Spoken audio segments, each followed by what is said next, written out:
Hello दोस्तों, आज हम लोग सीखने वाले हैं एक बहुत ही ज़बरदस्त एक्सपेरिमेंट जिसका नाम है एलडीआर। सो बेसिकली ये बहुत ही सिंपल एक्सपेरिमेंट है। फर्स्ट ईयर बीएससी का एक्सपेरिमेंट है मुंबई यूनिवर्सिटी में। एलडीआर का मतलब होता है लाइट डिपेंडेंट रेजिस्टर।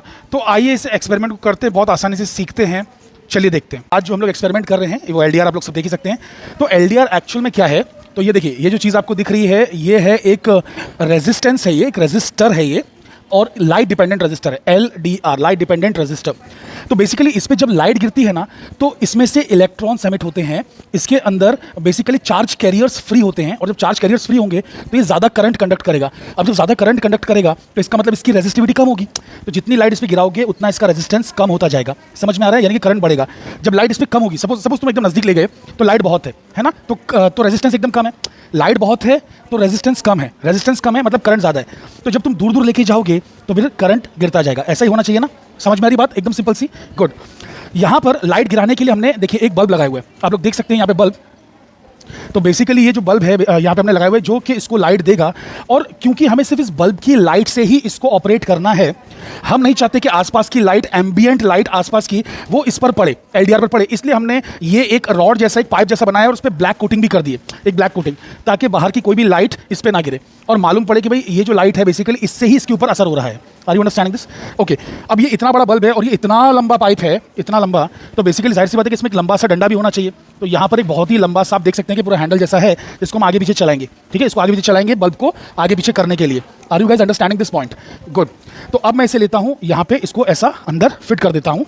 शुरू में पहले चेक कर लो कि बल्ब कहाँ पर है। ठीक है, तो बेसिकली बल्ब एकदम टच हो गया है, बल्ब जो है बिल्कुल एलडीआर से टच हो गया। देखो अब इसके आगे नहीं जा रहा है ना, तो बल्ब मतलब एलडीआर से टच हो गया है। आप यहाँ पर इसे अटका के रखें टाइट एकदम, ठीक है, और यहाँ पे टच कर लें। अब टच करने के बाद, ओह सॉरी, देखिए निकल आया, मैंने ज़्यादा जोर से धक्का मार दिया तो निकल आया। तो इसे एकदम टाइट ऐसा अटका के रखें और जस्ट खाली टच करके देखें। ओके, टच कर दिया ये। अब यहाँ पर आप है ना पेन से एक मार्किंग बना लें।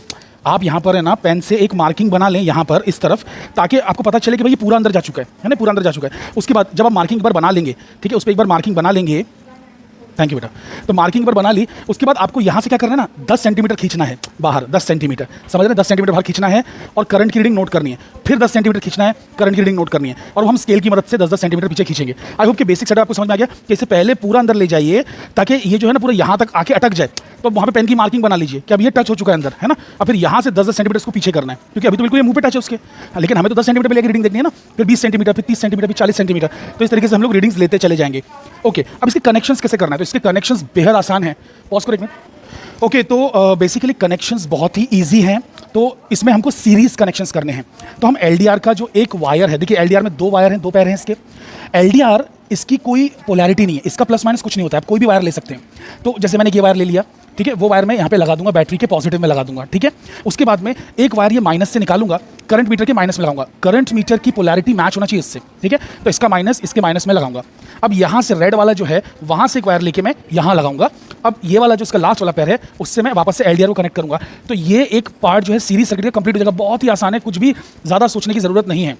क्या करेंगे, यहाँ से यहाँ कनेक्ट करेंगे, फिर माइनस से माइनस में ये जो रेड वाला है यहाँ से यहाँ, और फिर यहाँ से यहाँ कनेक्ट करेंगे। इस तरीके से कनेक्ट करेंगे हम। समझ में आ गया? फाइनली ये जो वोल्ट मीटर है, ये जो वोल्ट मीटर, इसका क्या काम है? देखिए वोल्ट मीटर हमेशा सर्किट के बाहर होता है, मतलब पैरेलल में होता है। तो इसको हम लोग को है ना रेजिस्टेंस, मतलब ये जो रेजिस्टेंस है एलडीआर, इसके अक्रॉस लगाना है ताकि इसका वोल्टेज हमें मिल सके, है ना, इसके अक्रॉस जो वोल्टेज ड्रॉप हो रहा है वो मिल सके। तो अब इसके दोनों वायर पे हम इसको लगा देंगे। तो वो मैं अभी कनेक्ट करके आपको दिखाता हूँ। पॉज।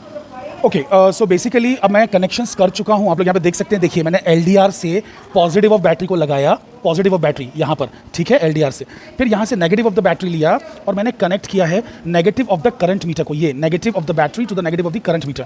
फिर positive of the current meter लिया, उसको रेजिस्टेंस बॉक्स से लगाया, ठीक है, और फिर रेजिस्टेंस बॉक्स से था वो एलडीआर को लगाया। आप देख सकते हैं रेजिस्टेंस बॉक्स से मैंने निकाला वायर, ये ग्रीन वाला, और एलडीआर को ही कनेक्ट किया है। तो बेसिकली ये पूरा तो एक सीरीज कनेक्शन हो गया।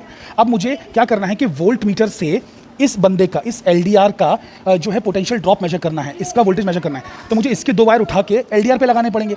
तो लेकिन एलडीआर पे वायर लगाऊं कैसे? ये जो 2 वायर्स निकले हुए हैं इनमें कैसे वायर्स लगाऊं भाई? तो इसीलिए मैंने क्या सोचा कि जहां ये कनेक्टेड होंगे वहां लगा दूंगा।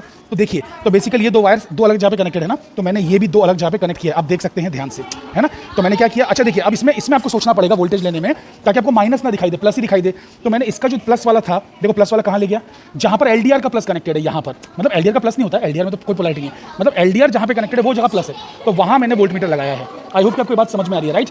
तो बेसिकली मैंने यहाँ पे कनेक्ट किया इसको, मैंने यहाँ से वायर उठाया और बेसिकली मैं ले गया और कहाँ पे बैटरी के प्लस में लगाया, क्योंकि एलडीआर का एक बार वहाँ कनेक्टेड है। अब एलडीआर का दूसरा वायर कहाँ कनेक्टेड है, आप देख सकते हैं कि ये कनेक्टेड है रेजिस्टेंस बॉक्स को, ग्रीन वाला वायर रेजिस्टेंस बॉक्स कनेक्टेड है। तो ये जो वोल्ट मीटर है उसका भी दूसरा वायर यहाँ पे कनेक्ट कर दिया मैंने। तो इसका मतलब वोल्ट मीटर बेसिकली इसका वोल्टेज मेजर करेगा, समझ गए, एलडीआर का वोल्टेज मेजर करेगा। हमारा जो वोल्ट मीटर है इसका वोल्टेज मेजर करने वाला है। आई होप कि ये बात आप सभी को समझ में आ चुकी है। अब ये चीज़ कनेक्शंस हो चुके हैं, लेकिन ये कनेक्शंस हमारी मैनुअल में कैसे दिखाई देते हैं, आइए मैं दिखाता हूँ। ओके, तो बेसिकली ये जो है यहाँ पर इसका सर्किट डायग्राम दिया हुआ है। आप देख सकते हैं कि ये वो ब्लैक वाला बॉक्स है, ये वाला, ये जो ब्लैक वाला जो पाइप जैसा दिख रहा है, ये ब्लैक वाला पाइप है इतना लंबा सा। और इस पाइप के बेसिकली जो मुंह पे है ना, मुंह पे यहाँ पर हमने कॉर्क लगाया हुआ है। ये देखिए, ये कॉर्क लगाया हुआ है जिसके अंदर हमारा एलडीआर बंद है, ठीक है। तो ये कॉर्क लगाया हुआ है, यहाँ पे कॉर्क का शेप भी बना हुआ है और एलडीआर लिखा हुआ भी है, ठीक है। इसका जो पाइप का जो दूसरा एंड है वो पावर सप्लाई को गया, मेंस टू मेंस लिखा है ना, मेंस मतलब पावर सप्लाई। तो देखिए इसका जो दूसरा एंड है दिखाइए यहाँ पे, देखिए यहाँ पर ये जो है ये इसका मेंस सप्लाई में गया है। तो मैं मेंस सप्लाई यहाँ पे कनेक्ट कर देता हूँ, ठीक है। तो ये हमारा मेन सप्लाई में पहुंच गया इसका दूसरा एंड पाइप का। ओके, अब देखिए एलडीआर के जो दो पैर हैं वो कहाँ कहाँ जाने, देखिए। तो एलडीआर से एक पैर निकला और basically positive of the battery में गया, फिर पॉजिटिव ऑफ द बैटरी से निकला, sorry negative of the battery से निकला और negative of the current metre पे गया, फिर positive of the current metre से निकला रेजिस्टेंस बॉक्स पे गया, फिर रेजिस्टेंस बॉक्स से कहाँ पे गया, वापस से एलडीआर पे गया, है ना। तो ये पूरा सीरीज कनेक्शन हो गया। फिर जो वोल्ट मीटर है, वोल्ट मीटर उसके दो पैर डायरेक्टली किसको गए, एलडीआर को गए, है ना। तो वही तो कनेक्शन हमने किया है, याद रख लीजिए। देखिए एलडीआर बैटरी, बैटरी से करंट मीटर, करंट मीटर से रेजिस्टेंस बॉक्स, रेजिस्टेंस बॉक्स से वापस से एलडीआर। देखिए इधर देखिए, एलडीआर, एलडीआर से बैटरी, ठीक है, बैटरी से करंट मीटर, करंट मीटर से रेजिस्टेंस बॉक्स, रेजिस्टेंस बॉक्स से फिर से एलडीआर। वापस से सुन लीजिए, एलडीआर से बैटरी, बैटरी से करंट मीटर, करंट मीटर से रेजिस्टेंस बॉक्स और रेजिस्टेंस बॉक्स से वापस से एलडीआर। और बाकी जो वोल्ट मीटर के दो पैर बचे वो दोनों एलडीआर से कनेक्ट होना चाहिए। तो जहाँ पे एलडीआर कनेक्टेड था, जैसे कि एक यहाँ कनेक्टेड है एलडीआर, है ना, और एक यहाँ कनेक्टेड है, तो मैंने यहाँ और यहाँ उसे लगा दिया है। तो आई होप कि ये बेसिक से कनेक्शंस आपको समझ में आ गए होंगे। ओके, तो देखिए कितना कितना सिंपल था। आपको क्या करना है, आप लोग सर्किट डायग्राम बनाते में डरते हो, अरे भाई ये पाइप बना दिया। अब भाई पाइप से यहाँ से सप्लाई निकली, कहाँ जा रही है, मेंस में जा रही है, टू मेंस, मेन सप्लाई में जा रही है, पावर सप्लाई में। यहाँ पे क्या है, आपने ऐसा करके दिखा दिया कुछ एक शेप कि भाई यहाँ पर एक रेजिस्टेंस लगा जिसका नाम है एलडीआर। पाइप को थोड़ा और लंबा कर दिया, यहाँ पे कॉर्क जैसा खूबसूरत ऐसा कुछ बना दिया। आर यू अंडरस्टैंडिंग दिस, है ना। अब जो एलडीआर के पैर हैं, एलडीआर का पैर निकाला, एलडीआर का पैर कहाँ ले गए, बैटरी में ले गए। तो बैटरी का प्लस इधर है, बैटरी का माइनस इधर है ना। प्लस में बड़ी टांग, माइनस में छोटी टांग, इक्वल टांग नहीं बनाने का, ठीक है। इक्वल टांग बनाओगे तो कैपेसिटर बन जाएगा वो, ठीक है। फिर यहाँ से निकाला माइनस में से, गया करंट मीटर में। तो यहाँ पे करंट मीटर को हम लोग मिली एमीटर बोल रहे हैं, क्योंकि मिली एमीटर में इसका मतलब मिली एम्पियर्स में इसका रेंज आता है, तो इसलिए मिली एमीटर, ठीक है। तो मिली एमीटर से फिर अच्छा, मिली एमीटर कैसे पोलैरिटी बनाएंगे, इधर भी पोलैरिटी चाहिए ना, तो माइनस से माइनस, समझ के, माइनस से माइनस, और फिर यहाँ पे प्लस रहेगा और यहाँ से निकल के आगे जाएगा रेजिस्टेंस बॉक्स में। तो रेजिस्टेंस का डब्बा है ना भाई, ये है ना रेजिस्टेंस का डब्बा, है ना, रेजिस्टेंस बॉक्स, ठीक है। तो रेजिस्टेंस बॉक्स में गया, रेजिस्टेंस बॉक्स से वापस निकल किधर जाएगा, एलडीआर में, एलडीआर में जाएगा। अब यहीं से अरे भैया यहीं से निकालो पैर दो, एलडीआर की दो पैर और वोल्ट मीटर में घुसा दो, मतलब वोल्ट मीटर के पैर वापस से एलडीआर में लगा दो, दैट्स इट। तो वोल्ट मीटर का प्लस माइनस किधर आएगा भाई, अब पूछ सकते हैं हम लोग तुम लोग से। तो देखो जहाँ पे बैटरी का प्लस लगा है ना, जिस पैर पे, उधर आएगा वोल्ट मीटर का प्लस, है ना, और इधर आएगा माइनस। समझ गए। आई होप कि ये बेसिक सी बात है तुमको समझ में आई। सर्किट कनेक्शन बेहद आसान है, तो इसमें डरने की क्या जरूरत है फिजिक्स से, है ना, फिजिक्स से प्यार करना सीखो। ओके, तो बेसिकली कनेक्शंस कर लिए, सर्किट डायग्राम हमने सीख लिया, है ना। यहाँ पर हमें बैटरी को 1.5 वोल्ट पे सेट करना है, ठीक है। अच्छा, इसको सेटिंग करने से पहले बात याद रखना कि इसके सारे के सारे जो नॉब्स होते हैं ना, बिल्कुल जीरो कर दिए जाएं ऑन करने से पहले, ताकि, क्योंकि देखिए ना इसमें 5 वोल्ट तक का है, 5 वोल्ट तक की रेंज है, 0 से 5 वोल्ट यहाँ पे लिखा हुआ, ध्यान से आप देखेंगे तो आपको दिखाई देगा कि 0 से 5 वोल्ट लिखा है, लेकिन हमें तो सिर्फ 1.5 वोल्ट की जरूरत है ना। तो हो सकता है कि ऐसा है ना, 30 वोल्ट की बैटरी गलती से किसी ने लगा दी हो यहाँ पे। कभी कभार गलतियां हो जाती है लोगों से, मैं भी गलती से 30 वोल्ट की बैटरी रख सकता हूं, और वो अगर चालू रहा, ज़्यादा वैल्यू रही, ऑन किया, हो सकता है चीज़ें खराब हो जाएं, जल जाएं। तो इसलिए पहले 0 पे करो और फिर ऑन करो और फिर धीरे धीरे एडजस्ट करो। सही बात तो ये होगी, सही तरीका तो ये होगा कि कनेक्शंस करने से भी पहले आप उसे ऑन करके, है ना, यहाँ पे चेक करो, क्योंकि डिस्प्ले में तो दिखाई देगा ना कि भाई कितना वोल्टेज जा रहा है, तो वो और भी बेटर मेथड होगा। समझ में आ रही है आपको बातें, गुड। तो हम लोग इसको धीरे धीरे बढ़ाएंगे। अच्छा, अब इसमें ये दोनों नॉब्स का मतलब समझो, ये है कोर्स नॉब, कोर्स, CORSE, इस पर लिखा हुआ है यहाँ पे। कोर्स का मतलब होता है कि यानी कि एकदम क्रूड, यानी कि एकदम बड़ा बड़ा वैल्यूज बढ़ेगा, ये बड़ा बड़ा। और अगर आपको फाइन एडजस्टमेंट करना है, जैसे कि 1 2 3 4 5 करना है तो ये, लेकिन आपको 1.1 1.2 करना है तो ये फाइन, तो इसका नाम है कोर्स, इसका नाम है फाइन, ठीक है। इसमें यहाँ पे लिखा हुआ है फाइन, तो ये कोर्स है, ये फाइन है, ठीक है। तो इससे वोल्टेजेस बढ़ेंगे एकदम तेजी से, इससे बढ़ेंगे धीरे धीरे धीरे करके, फाइन एडजस्टमेंट है ये। समझ में आ रही बात है। अच्छा, सर्किट कनेक्ट तो कर दिया, लेकिन सर्किट ऑन करने से पहले, वाइड एंगल करो, तो सर्किट ऑन करने से पहले प्लीज़ एंश्योर कि यहाँ से कुछ ना कुछ रेजिस्टेंस निकला हो। जैसे मैंने देखो यहाँ पे 50 ओम्स निकाल दिया। अब 50 ओम्स क्यों निकाला, मैं चाहता तो 1 लाख ओम्स निकाल सकता था, 1000 ओम्स निकाल सकता था, 10,000 ओम्स निकाल सकता था, क्योंकि बैटरी बहुत छोटी है, बैटरी ज़्यादा नुकसान नहीं पहुंचा पाएगी, ज़्यादा करंट प्रोड्यूस नहीं कर पाएगी, तो इसलिए 50 ओम्स निकाल दिया तो भी करंट लिमिट में रहेगा। अगर बहुत बड़ी बैटरी लगाई होती 20, 30, 50, 60, 100, 200 वोल्ट की, तो मैं यहाँ से कम 500 या 1000 निकालता ताकि करंट लिमिट में रहे। इसका काम होता है करंट को लिमिट में रखना। Are you understanding? रेजिस्टेंस का काम होता है कि करंट को लिमिट में रखना, अचानक एकदम ज़्यादा ना बढ़ा देना। तो अगर मैं चाबियाँ सारी की सारी अंदर घुसा के रखूँ तो फिर सर्किट में जीरो रेजिस्टेंस है। तो सर्किट में जीरो रेजिस्टेंस है तो करंट बहुत बड़ा होगा सर्किट का, है ना। वैसे तो ये छोटी बैटरी है, 1.5 वोल्ट की बैटरी है, तो इससे तो नहीं होगा, लेकिन कुछ एक्सपेरिमेंट्स में बड़ी बैटरीज भी लगी हुई हैं, ठीक है, तो वहाँ पे तकलीफ हो सकती है। इसलिए हम क्या करते हैं कि रेजिस्टेंस बॉक्स में से कुछ तो वैल्यू निकाल देते हैं प्रोपोर्शनली। तो जैसे कि अगर छोटी मोटी बैटरी तो 50 ओम निकाल के पहले से रख दो, ठीक है, तो मैंने 50 निकाल के यहाँ से रख दिया, ठीक है, और मैं इंश्योर करूँगा कि सारी की सारी बाकी कीज बंद रहें, ठीक है। चलिए, ये सब कुछ टाइट है। अब हम लोग यहाँ से मेन से सप्लाई ऑन करेंगे, सारी चीज़ें ऑन हो जाएंगी, ठीक है। ओके, तो यहाँ का बल्ब ऑन हो चुका है, आप लोग देख सकते हैं, मैं निकाल के दिखा देता हूँ, है ना। तो यहाँ पे बेसिकली आप देख सकते हैं कि बल्ब ऑन हो चुका है। ये है हमारा LDR लगा हुआ इससे, ठीक है। और ये मैं पूरा बिल्कुल टच कर दे रहा हूँ। हमने पेन की मार्किंग्स पहले ही बना दी थी यहाँ पे, ठीक है, पेन की मार्किंग्स हम पहले ही बना चुके हैं। अच्छा, अब बैटरी को मैं ऑन करूँगा, तो बैटरी को मैंने पावर सप्लाई को मैंने ऑन कर दिया। ऑन करने के बाद अब इससे बढ़ा के मैं 1.5 वोल्ट तक ले जाऊँगा। तो देखिए, इससे बहुत फास्ट बढ़ रहा था ना। अब मुझे ज़रा सा अगर कुछ कम करना है, बढ़ाना है, तो मुझे इससे करना चाहिए। किससे? इससे, फाइन एडजस्टमेंट से, है ना। तो आप देख सकते हैं कि 1.50 वोल्ट हमारा आ चुका है। अब आप यहाँ पे नोट करिए, देखिए करंट मीटर में कितना करंट दिखा रहा है। ये देखिए, मैंने 20 मिली एम्पियर की रेंज में रखा हुआ है, 20 मिली एम्पियर की रेंज में, 20 मिली एम्पियर की रेंज है, ठीक है। तो उसमें आपको 3.64 मिली एम्पियर करंट आ रहा है, 3.64। आप चाहें तो ये 50 का हटा के ना 10 ही डाल दें खाली, ताकि बड़ा करंट आए और अच्छा करंट आए। तो मैं क्या करता हूँ, ये 50 डाल दूंगा, लेकिन मैं पहले 10 निकाल लेता हूँ। 10 मैंने निकाल लिया, 50 मैंने इंसर्ट कर दिया, तो देखिए अच्छा खासा बड़ा करंट आ रहा है ना। मैं चाहूँ तो और भी कम कर सकता हूँ रेजिस्टेंस, मैं सिर्फ 5 ही डालता हूँ तो करंट और भी बढ़ गया, है ना। अब जब रेजिस्टेंस कम करेंगे तो करंट बढ़ेगा। तो शुरुआत बड़े से करो ना, क्योंकि आपको मालूम है कि क्या होगा कि जैसे जैसे मैं इस चीज़ को पीछे खींचूंगा, बल्ब को पीछे खींचूंगा, करंट तो गिरने ही वाला है ना, करंट तो गिरने वाला है। तो पहले शुरू बड़े करंट से करो ना, तो अच्छा है। Are you understanding this? वैसे 1.5 वोल्ट की बैटरी है ये, अगर मैं जीरो रेजिस्टेंस में निकालूंगा ना तो भी सर्किट को नुकसान नहीं पहुंचेगा, लेकिन बहुत सारे सर्किट्स में बड़ी बैटरीज होती हैं, वहाँ पे नुकसान पहुंच सकता है, ठीक है। तो इसलिए याद रखिए कि ये निकाल दिया करिए हमेशा। चलिए ठीक है, इसका तो हमने 5 निकाल दिया, इसको भूल जाते हैं अभी फिलहाल।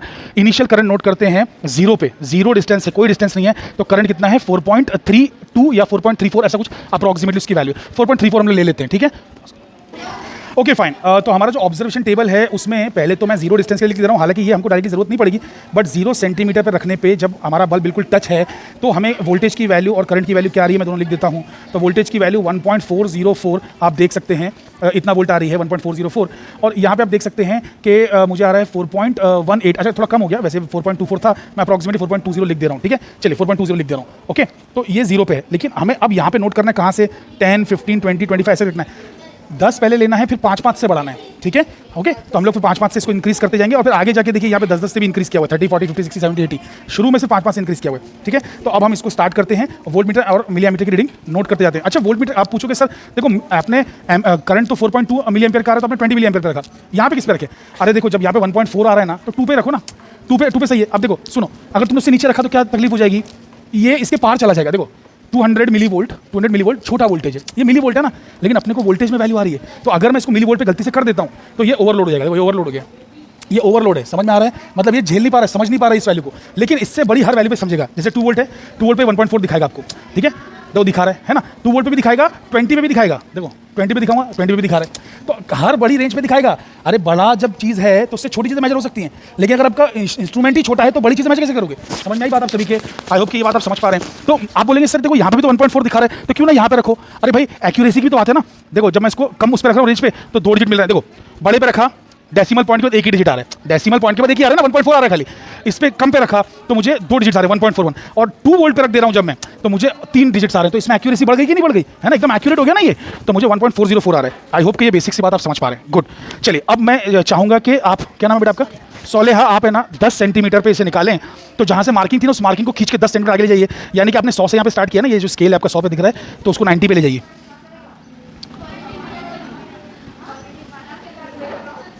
मार्किंग आ गई, बिल्कुल 90 पे आ गई, मतलब यहाँ पे आपने 100 टच किया हुआ है, तो यहाँ पे मार्किंग आपकी आ चुकी है 90 पे ना, परफेक्ट। तो आपने 10 बाहर निकाल चुकी है, है ना, खाली 10 बाहर निकालना, बस इतना याद रखिए कि 10 ये मार्किंग बाहर होना चाहिए, इस पाइप से 10 सेंटीमीटर दूर होना चाहिए, ताकि हमारा जो ये जो बल्ब यहाँ पे पहले टच था, यहाँ पे जो बल्ब टच था वो 10 सेंटीमीटर पीछे चला गया होगा। अब बल्ब यहाँ पे कहीं पे होगा, 10 सेंटीमीटर पीछे होगा, ठीक है, ओके। तो अब करंट की वैल्यू गिर गई होगी, देखिए ये देखिए करंट की वैल्यू देखिए, आप देख सकते हैं करंट की वैल्यू गिर के 1.17 हो चुकी है। तो मैं यहाँ पे वो नोट कर लेता हूँ 1.17 मिली एम्पियर।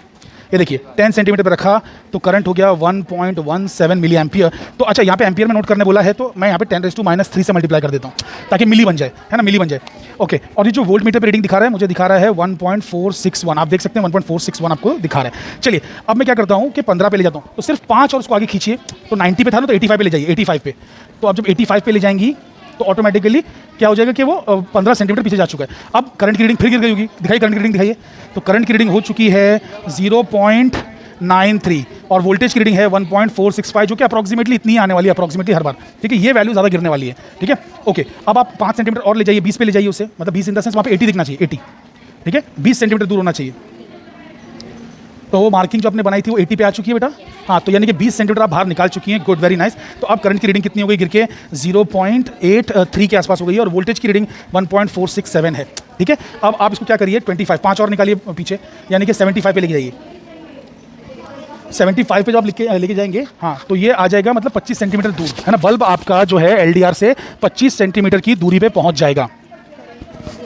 देखिए करंट की वैल्यू हो चुकी कितना 0.71 और ये हो चुका है 1.469, है ना, ठीक है, इस तरीके से है। अच्छा अब आपको क्या करना है, एक और बार 5 से खाली करना है आगे ताकि 30 पे हम जा सकें, 30 पे, ठीक है। हाँ, तो आपने मतलब उसको 70 पे रखा होगा ताकि 30 की दूरी पे हो वो। अरे हम चाहते तो स्केल को घुमा फिरा के भी रख सकते थे, बट बच्ची ने स्टार्टिंग में रख दिया तो क्या करें, ठीक है, कोई फर्क नहीं पड़ता ना, इतनी तो कल हमें है, ठीक है, कि हमें कैसे करके चीज़ें करना है। 1.471, ठीक है, 1.471 और ये कितना दिखा रहा है 0.62 हो चुका है, ठीक है। तो मैंने यहाँ पे नोट कर लिया 1.471 और 0.62, ये दोनों चीज़ें मैंने यहाँ पे नोट कर लिया।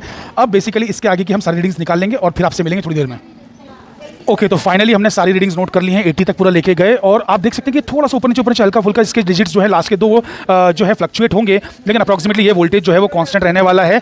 खाली डिस्टेंस बढ़ेगा तो उसका रेजिस्टेंस बढ़ेगा और रेजिस्टेंस बढ़ेगा तो करंट गिरेगा और करंट गिरता चला जा रहा है ना, क्योंकि लाइट जब दूर होगी तो जाहिर सी बात है कि चार्ज कैरियर्स कम हो जाएंगे LDR के अंदर से और करंट जो है बेसिकली कम हो जाएगा, तो करंट गिरता जा रहा है जैसे हम दूर जाते आ रहे हैं। तो आपने देखा कि काफ़ी यूनिफॉर्मली चीज़ गिर रही है। अब हमें इसका ग्राफ प्लॉट करना है, उससे पहले रेजिस्टेंसेस के कैलकुलेशन करने हैं, तो इस कैलकुलेशन को हम करेंगे, आइए देखते हैं कैसे। ओके, तो बेसिकली अब कैलकुलेशंस करना है, तो देखिए यहाँ पर क्या बोला, रेजिस्टेंस निकालना है। अब ओम्स लॉ तो हमको मालूम ही है, V = IR, Ohm's law V = IR, ये बात हम जानते हैं, ठीक है, ये बात याद रखना। तो बेसिकली मुझे रेजिस्टेंस निकालना है तो मुझे V/I करना पड़ेगा। तो ये है वोल्टेज और ये है करंट, करंट मिली एम्पियर में है, ये बात याद रखना, 10⁻³ भी है, ये वैल्यू याद रखना, ठीक है। तो हम क्या करेंगे, वोल्टेज को डिवाइड करेंगे करंट से। तो देखिए यहाँ पे मैंने इसे ऑन कर दिया, यहाँ पे वोल्टेज है 1.461, इसको मैं डिवाइड कर रहा हूँ करंट से। अच्छा, अब करंट जो है उसके लिए मैं क्या करूँगा कि ब्रैकेट ले लूँगा, तो मैंने ब्रैकेट ले लिया, देखिए आप देख सकते हैं यहाँ पे ब्रैकेट आपको दिख रहा है, ब्रैकेट में मैं डालूंगा 1.17 इंटू 10⁻⁻⁻, मैं क्या ले रहा हूँ 3, है ना, क्योंकि मिली है ना, मिली एम्पियर है, ठीक है। वैसे यहाँ पे डायरेक्ट भी है एक्सपोनेंशियल करने का, तो मुझे ये पसंद आता है ये मेथड, ठीक है, 10⁻⁻3। तो अब मैं इक्वल टू कर दूंगा, तो देखिए 1248.7 आ रहा है मेरा, 1248.7 ohm. Are you understanding it? 1248.7 ohm. Are you guys understanding this? Good. अब अगला वाला देखिए मैं करता हूँ, तो ये हो जाएगा कितना 1.465 डिवाइडेड बाई, यहाँ पर मैं वैल्यू ले लूँगा कौन सी 0.93 है ना, 0.93 दिख रहा है आपको, तो 0.93 फिर कितना हो जाएगा 10⁻⁻, कितना है 3, करेक्ट। ओके, तो ये मेरा आ गया 1575.3, 1575.26 है, तो उसको मैं 3 कर दे रहा हूँ, राउंड ऑफ कर दे रहा हूँ, ठीक है। ऐसे करके हम सारी की सारी चीज़ें कैलकुलेट कर लेंगे। ओके, तो सारे के सारे कैलकुलेशंस हम कैलसी पे परफॉर्म कर चुके हैं, अपने साइंटिफिक कैलसी पे आप देख सकते हैं हमने परफॉर्म कर लिया।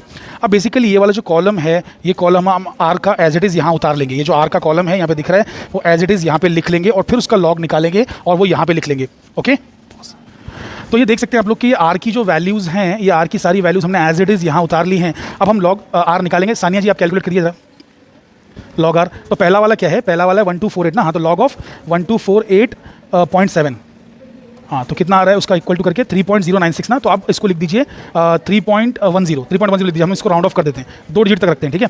तो 3.10। अगला वाला निकालिए। सो अगला वाला भाई कितना रेजिस्टेंस 1575 पॉइंट क्या लिखा है आपने 3, हाँ, उसका लॉग निकालिए। तो उसका लॉग आपने निकाला तो आपका आ रहा है 3.197, तो उसको 3.20 कर दीजिए, 3.20 राउंड ऑफ, ठीक है। ऐसे ही करके हम सारी की सारी वैल्यूज़ अभी इसमें टेबल में लिख लेंगे। तो आप देख सकते हैं कि हमने सारे लॉग आर निकाल दिए हैं, राउंड ऑफ करके 2 डेसिमल प्लेसेस तक ले लिए हैं, बिकॉज इससे ज़्यादा एक्यूरेसी तो वैसे भी हम ग्राफ में भी बता नहीं पाएंगे। ओके, चलिए ये तो हो गया। और वैसे हमने जो डी थे ना सारे डिस्टेंसेज यहाँ से पूरे के पूरे उतार लिए हैं। तो जीनत आप ज़रा एक काम करिए, 1/d² ज़रा निकालिए, ठीक है, हर डिस्टेंस के लिए 1/d² कैलकुलेट कीजिए ज़रा, लिखिए, करिए 1/10 स्क्वायर, करेक्ट। तो 0.01 आ रहा है आपको, परफेक्ट। देखिए फिर अगला वाला क्या है 1/15 है ना, तो 1/15 और फिर उस स्क्वायर का यहाँ पे एक्स स्क्वायर में बढ़ाना है ना, 1.5 लिखिए पहले, हाँ फिर स्क्वायर करिए, हाँ 1/15 का स्क्वायर हो गया, कितना आ रहा है 4.44 आ रहा है ना। एक सेकंड, नहीं गलत आ रहा है, उसमें पावर भी होगी, देखो वापस चेक करो, पावर भी आई होगी, 1/15 का स्क्वायर, 15 का स्क्वायर, हाँ कितना आ रहा है, हाँ पावर भी है ना 10⁻3, हाँ तो वो भी लिखो साइड में, 10⁻3 पावर भी आएगी ना 10⁻3, परफेक्ट। तो इस तरीके से करते चले जाओ आप अभी। तो आप देख सकते हैं कि सारी वैल्यूज़ जो है यहाँ पे कैलकुलेट कर ली हैं हम लोगों ने, तो ये वैल्यूज़ आ रही हैं। अब देखिए ये वैल्यूज़ को प्लॉट करना आपके लिए बड़ा डिफिकल्ट होगा, क्योंकि देखिए यहाँ पे 0.01 है और कोई भी पावर नहीं है, लेकिन यहाँ पे 4.44 है 10⁻3 है, फिर ये 2.5 है 10⁻3 है, फिर ये 1.6 10⁻3 है। तो भाई क्यों ना हम सभी को यूनिफॉर्मली 10⁻3 में ले आएँ। ये देखिए नीचे यहाँ पे 10⁻4 है और ये 10⁻3 है और यहाँ पे कुछ भी नहीं है, तो मैं इन सबको 10⁻3 में ला के अभी लिखने वाला हूँ और आपको दिखाने वाला हूँ। तो मैं 10⁻3 करने वाला था, लेकिन मेरा इरादा बदल गया, मैंने 10⁻4 में कर दिया। तो 0.01 जो है ना मेरा, ये 0.01 ये बेसिकली बन चुका है 100 × 10⁻4। फिर ये है 4.44 जो था बन चुका है 44.4, 2.5 था 25.0, 1.6 था 16.0, 1.11 था 11.0। ये सबके ऊपर 10⁻4 कॉमन रहेगा, 10⁻4 कॉमन रहेगा, ठीक है। चलिए अब ये जो डी हमारे पास है ना 10, 15, 20, 25, इसका अब हम log d निकाल के यहाँ पे लिखेंगे। तो आइए अब log d कैलकुलेट करते हैं। तो आज़म आप प्लीज़ ज़रा log निकालिए, log of 10 निकालिए, log of 10 ऑब्वियसली 1 आएगा, log of 10 इज़ 1, ठीक है। तो यहाँ पे 1 नोट कर लीजिए, नोट करिए यहाँ पे 1, हाँ तो log of 10 की वैल्यू 1 आ गई। log of 15 निकालिए, देखिए कितना आ रहा है, log 15 यार है 1.176, तो इसको आप 1.12 लिख सकते हैं, या फिर एक काम करिए एक ही डिजिट मेंटेन करिए, 1.2 लिखिए, सिंपली 1.18 लिख सकते थे बट हम 1.2 लिख रहे हैं। ओके अगला वाला log of 20, तो ये आपका आ रहा है 1.30 ना, चलिए 1.3 लिख दीजिए खाली। इस तरीके से हम सारी वैल्यूज़ लिख लेंगे अभी। तो थैंक यू आज़म। यहाँ पे हम लोग ने जो है log d नोट कर लिया बेसिकली। तो आप देख सकते हैं कि जो 10 है log 10 का 1 आ गया, log 15 का 1.2, 20 का 1.3। अब आप यहाँ पे देखते जाइए तो देखिए log जो 60 था ना वो 1.77 कुछ आया था और log 70 1.84 कुछ आया था। अब जब हम राउंडिंग ऑफ कर रहे हैं तो दोनों में 1.8 हो जाएगा, क्योंकि 1.77 का भी 1.8 बन जाएगा और जो log ऑफ 70 का 1.84 था ना तो वो भी 1.8 ही बन जाएगा। तो इसलिए यहाँ पे रिपीटेड वैल्यूज दिख रही है, बट दैट्स ओके। अब क्या कर सकते हैं, वैसे इससे ज़्यादा तो हम डीपली ग्राफ पेपर पर प्लॉट कर भी नहीं पाएंगे, तो इतना एक वैल्यू रिटेन करना ठीक है। बट कुछ लोग आपत्ति यहाँ पे जता सकते हैं, कह सकते हैं कि नहीं सर कम से कम 2 वैल्यूज लीजिए, देखते हैं आगे प्लॉट करने का, आप इसको 10⁻1 करके कुछ कर दीजिए, प्लॉट करिए। तो हम वो भी कर सकते हैं, तो अगर आप लोगों को इस बात से बेसिकली कोई मतभेद है तो आप चाहें तो इसको 12 पॉइंट समथिंग लेके इंटू 10⁻1 करके आप उसको प्लॉटिंग कर सकते हैं। तो वो आप पे डिपेंड करता है कि आप कितनी एक्यूरेसी चाहते हैं, लेकिन इससे भी हमें एक फेयरली एक्यूरेट ग्राफ आ जाएगा, ठीक है। तो चलिए अब इसके हम लोग आगे बढ़ते हैं, ग्राफ की तरफ जाते हैं। तो यहाँ पर है मेरा ग्राफ पेपर और बेसिकली आप यहाँ पे देख सकते हैं कि मुझे जो करना है वो ये वाला ग्राफ प्लॉट करना है, r वर्सेस 1/d स्क्वायर सबसे पहले प्लॉट करना है। देखते हैं कि ये वाला जो ग्राफ है इसका जो बिहेवियर है ऐसा आता है कि नहीं आता है, इस तरीके का behaviour r versus 1/d square का बिहेवियर। Let's check. ओके तो अभी मुझे r वर्सेस 1/d स्क्वायर का ग्राफ प्लॉट करना है, तो मुझे r की वैल्यूज y एक्सिस से प्लॉट करनी है। आप देख सकते हैं कि 1200 से शुरू हो रहा है और अप्रॉक्सीमेटली 5 साढ़े 5 6,000 तक जा रहा है। तो मुझे क्या करना है ना कि y एक्सिस पे 6,000 तक प्लॉट करना है। अब मेरे पास यहाँ पर y एक्सिस पे याद रखिए कभी भी 25-26 लाइन्स होती हैं, 25-26 लाइन्स। तो बेसिकली मैं क्या करूँगा ना कि मतलब 1 सेंटीमीटर को 250 अगर ले लूँ तो 4 सेंटीमीटर मेरे 1000 बन जाएंगे। तो ऐसे करके 1000 करके मैं 6024 लाइन्स में ईजिली बना सकता हूँ। तो मैं यहाँ पे 250 करके प्लॉट करूँगा पर यहाँ से यहाँ तक। तो आई होप कि आपको y एक्सिस समझ में आ चुकी है। तो आप देख सकते हैं कि मैंने यहाँ पर 250, 500, 750, 1000 ऐसे कर करके 2000, 3000, 4000, 5000, 6000 प्लॉट किया है। अब मैं बेसिकली यहाँ पर भी प्लॉटिंग करूँगा 1/d स्क्वायर की। तो आप यहाँ पे जब 1/d स्क्वायर की वैल्यूज़ को चेक करेंगे तो 1/d स्क्वायर की वैल्यूज़ आप देख सकते हैं कि मेरे पास 100 × 10⁻4 है। तो 10⁻4 सभी में कॉमन है और देख सकते हैं 100 और 1 के बीच में, मतलब 1 से शुरू होकर 100 तक मुझे जाना है। तो 100 तक जाना है, लेकिन यहाँ पर जो लाइन्स होती हैं कुछ 16 या 18 लाइन्स होती हैं, 20 तो है नहीं, वरना 5-5 करके प्लॉट करता, 5-5 करके। अब बेसिकली 100 लाइन्स हैं, मतलब सॉरी 100 लाइन्स नहीं, 100 प्लॉट करना है और 16 लाइन्स हैं, तो मैं सिर्फ 10 लाइन्स का इस्तेमाल करूंगा और 10-10-10 करके प्लॉट कर दूंगा, 10-10-10 करके। तो मेरा 10 लाइन्स में 100 कंप्लीट हो जाएगा। आई होप कि आपको ये बेसिक सी बात समझ में आ रही है। तो बेसिकली आपने देखा कि मैंने यहाँ पे 10-10-10 करके ऐसा पूरा 100 तक प्लॉट किया, थोड़ा सा आगे भी लिख दिया जस्ट ताकि खूबसूरत दिखे, दैट्स इट। यहाँ पे 1/d स्क्वायर लिखा है, तो 1/d स्क्वायर का जो यूनिट होगा सेंटीमीटर रेज़ टू -2 होगा ऑब्वियसली। और यहाँ पर जो है मैंने रेजिस्टेंस के बाजू में मैंने ओम लिख दिया है, ठीक है। अच्छा अब यहाँ पे मेरा जो स्केल है आप देख सकते हैं कि स्केल हमेशा 1 सेंटीमीटर में लिखा जाता है, तो 1 सेंटीमीटर 10 सेंटीमीटर रेज़ टू -2। अरे भाई एक्स एक्सिस पे मैंने ये किया है ना, 1 सेंटीमीटर को 10 सेंटीमीटर रेज़ टू -2 किया है। एक्स एक्सिस पे 1 सेंटीमीटर 10 सेंटीमीटर रेज़ टू -2 और वाई एक्सिस पे 1 सेंटीमीटर मैंने क्या लिया है 250 ओम। तो वाई एक्सिस पे मैंने आप देख सकते हैं 1 सेंटीमीटर की वैल्यू 250 ली, 250, ठीक है। तो ये मैंने नोट कर लिया, मैं पूरा ग्राफ बना देता हूँ। ओके, तो बेसिकली जो है हम लोग अभी पहला पॉइंट्स पे प्लॉट करते हैं। तो आप देख सकते हैं कि मुझे रेजिस्टेंस की जो वैल्यू फर्स्ट वाली जो प्लॉट करना है, तो मान लेते हैं कि देखिए हम यहाँ से प्लॉट करेंगे कि 1/d² सबसे लो वाला है ना, 1/d² सबसे लो है 1.6 वाला, हम इसे प्लॉट करते हैं। तो इसकी करस्पॉन्डिंग जो आर की वैल्यू है, आर की वैल्यू वो है 5351.8, मतलब 5350 आप ले सकते हैं, ठीक है, 5350। तो हमें प्लॉट करना है अगेंस्ट 1.6। अब देखिए 1.6 कैसे मैं प्लॉट करूँगा एक्स एक्सिस पे, आप ध्यान दीजिए। तो यहाँ पर आप देख सकते हैं 1/d² है, 1/d² 10⁻⁴ हमें कॉमन लगेगा, वो मैंने लिख रखा है।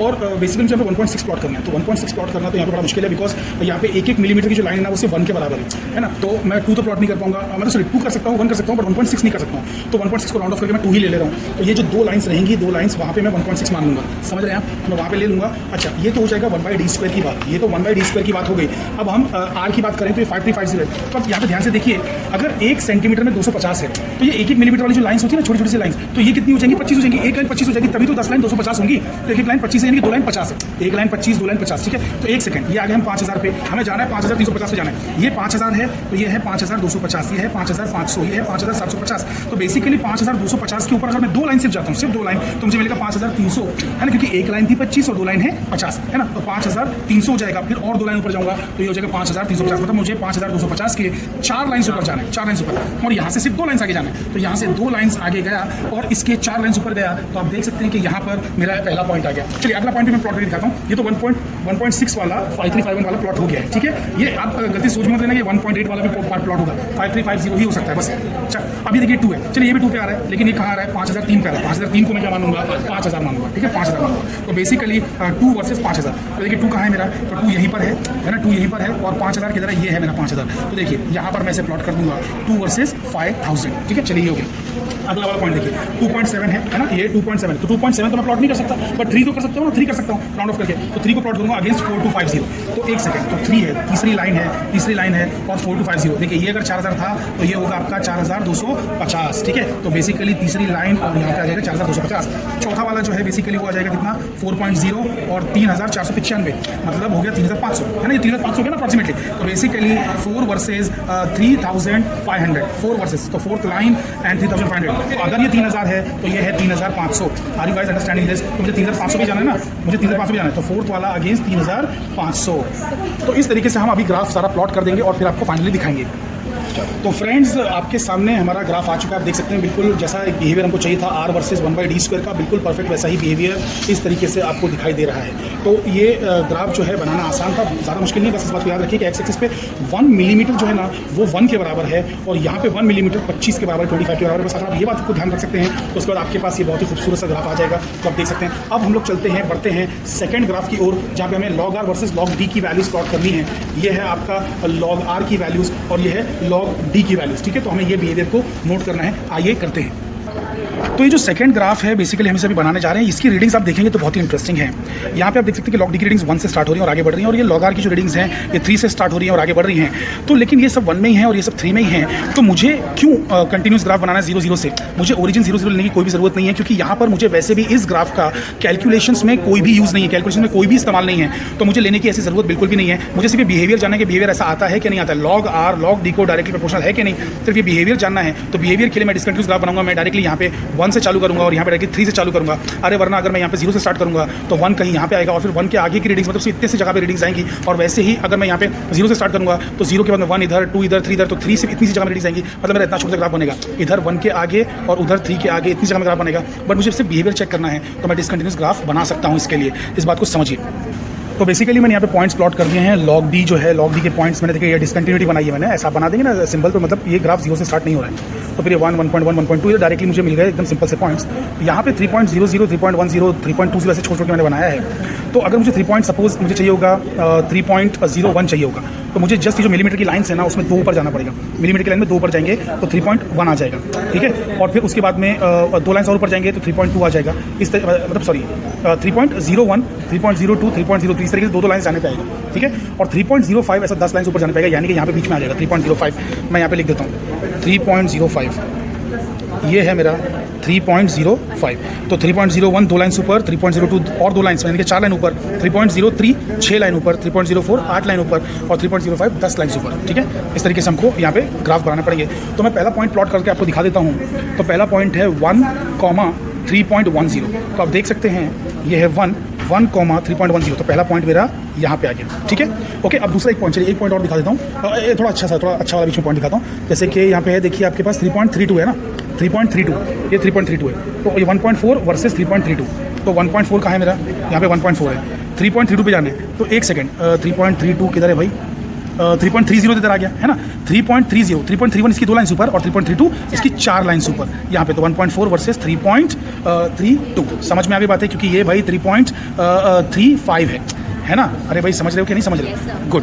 तो मतलब 4 लाइन ऊपर जाएंगे 3.32 आ जाएगा, फिर और 2 लाइन ऊपर गए तो 3.33, फिर और 2 लाइन ऊपर गए तो 3.34 और 2 लाइन ऊपर गए तो फिर आपका 3.35 आ जाएगा। बिल्कुल परफेक्ट। तो बिल्कुल ये सही चल रहा है। ठीक है, और आगे बढ़ते हैं। इस तरीके से पूरा ग्राफ प्लॉट करके मैं आपको भी दिखाऊंगा। तो दोस्तों एक ग्राफ जो हमने ट्राई किया वो ग्राफ ऐसा रहा है, लेकिन इसमें क्या हो रहा है कि सारे पॉइंट्स एक ही तरफ बेसिकली छूट जा रहे हैं। तो ये एकदम एवरेज लाइन जैसी नहीं दिख रही है। तो हम इसके अलावा एक और बार इस ग्राफ को प्लॉट करने की कोशिश करेंगे, एक और अलग लाइन बनाने की कोशिश करेंगे। ये वापस से हम लोग ने जो है लाइन बनाई है और बेसिकली मुझे लगता है कि अब ये थोड़ी ज़्यादा बेटर लाइन बनी है, थोड़ी ज़्यादा एवरेज दिख रही है। 1-2 पॉइंट्स थोड़े से ऑफ है और यहाँ पर 2-3 पॉइंट्स राइट साइड पे ऑफ है, ये थोड़े लेफ्ट साइड पे ऑफ है। तो एवरेज मतलब एक अच्छी तरीके से बन गया। अब यहाँ पर मैं स्केल भी नोट डाउन कर लेता हूँ। तो अब ये जो है बेसिकली हम लोगों ने जो है स्केल भी लिख दिया 1 centimetre to 0.1 on x axis. आप देख सकते हैं कि एक्स एक्सिस पर कोई भी जो 2 रीडिंग्स हैं, उनके बीच में 0.1 का फर्क है। कोई भी 2 रीडिंग्स के बीच में 0.1 का फर्क है, कोई भी 2 रीडिंग्स के बीच में 0.1 का फर्क है। तो इसलिए हमने लिख दिया 1 सेंटीमीटर 0.1 एक्स एक्सिस पे। और वाई एक्सिस पे आप देख सकते हैं यहाँ पे कोई भी 2 रीडिंग्स पकड़ेंगे, जैसे कि ये मान लो 2 रीडिंग्स हैं तो इनके बीच में 0.05 का फर्क है, 0.05 का। तो 1 सेंटीमीटर 0.05। तो वाई एक्सिस पे आपने 0.05 का डिफरेंस ले लिया। आप देख सकते हैं कहीं भी ये 3.40 ये 3.45 है, ये 3.50 है, तो कहीं भी 1 सेंटीमीटर 0.05 है। तो इस तरीके से हमने ग्राफ बना दिया और ये ग्राफ का बिहेवियर आप चेक कर सकते हैं। बिल्कुल एकदम परफेक्ट, जैसा ये चाहिए था बिल्कुल वैसा बिहेवियर आया है। तो दोनों ग्राफ्स आपने देखे बिल्कुल जैसे एज एक्सपेक्टेड थे आ गए। तो यहीं पे हमारा ये एक्सपेरिमेंट जो एलडीआर का समाप्त हो जाता है। तो दोस्तों इसी तरीके से और एक्सपेरिमेंट्स बेसिकली पाने के लिए आप लोग जो है सब्सक्राइब करें, लाइक करें, शेयर करें दोस्तों के साथ और कमेंट करें और बेल नोटिफिकेशन आइकन को प्रेस करें। Thank you very much.